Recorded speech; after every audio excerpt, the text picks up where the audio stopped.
Democrat was wrong, but Trump didn't hide from the camera. Quite the opposite. It looks like he said to the photographer, "Widen that out so you can get these tits."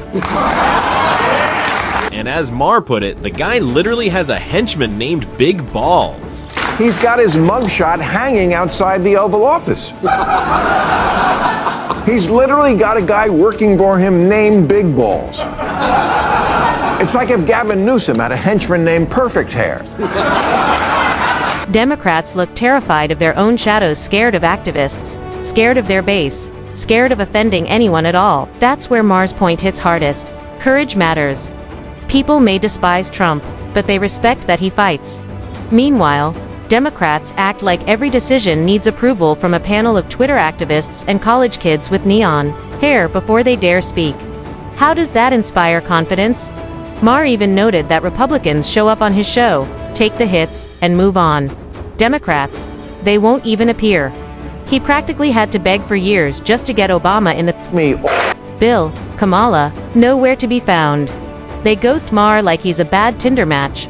Meanwhile, Republicans walk straight into the fire, fully aware they'll get roasted, but at least they're not scared of the conversation. And here's the kicker. Even Maher's liberal audience ends up applauding Republicans for showing up. When your own fans clap harder for the other team, that's not just awkward. Now let's address the elephant in the room, the woke mob. That's the real problem. Democrats have let the fringe hijack the steering wheel, and instead of pushing back, they cave every time. They should be the adults in the room, but instead they bend over backwards to appease the loudest radicals. And it's killing them, because most Democrats aren't extremists, they're moderates, just trying to live their lives.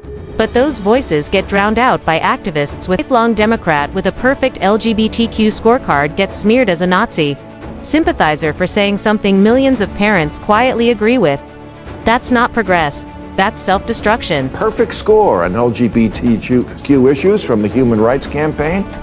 But when he said, "I have 2 little girls.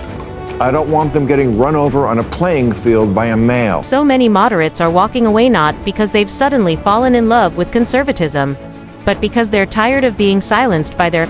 And don't even get me started on the obsession with letting kids dictate policy. Maher's been relentless on this. Somewhere along the way, the left decided teenagers with TikTok accounts are the new voices of wisdom. Suddenly, adults with decades of experience are dismissed as clueless, while kids who haven't even figured out their own careers are treated like prophets. Hollywood reinforces it nonstop: movies, TV, you name it. The message is always the same. Kids are the geniuses. Adults are... I don't know if we're still banning TikTok. That was before we changed the rule in America to Trump decides what's a law. But I know perfectly. A sinking ship drilling more holes just to keep the woke mob happy. And unless they find a backbone fast, that ship is going under now. Think about this. Does America really benefit when one of its 2 major parties collapses into cowardice? No matter where you stand, left, right, or in between, the answer is no. We need 2 strong parties. We need real debate, real pushback, real balance. But right now, we've got one party that refuses to concede elections and toys with autocracy, and another that caves to Twitter mobs and can't stand up for itself. How is that supposed to work? Democrats need to get their shit together, because we need... This is why Maher's words sting.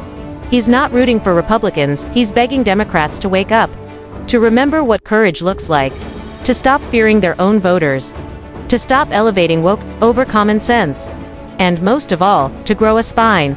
Because without that, they're not just... Democrats talk tough when it comes to Trump, chests puffed out, shouting about saving democracy. But the second they're faced with their own radical fringe, Democrats digging their own grave by bowing to wokeness. Or is he being too harsh? Drop your thoughts in the comments. And if you're enjoying these breakdowns of political insanity, hit like, subscribe, and ring that bell, because there's a lot more madness to torch. Politics may be a circus, but at least we can laugh while it burns.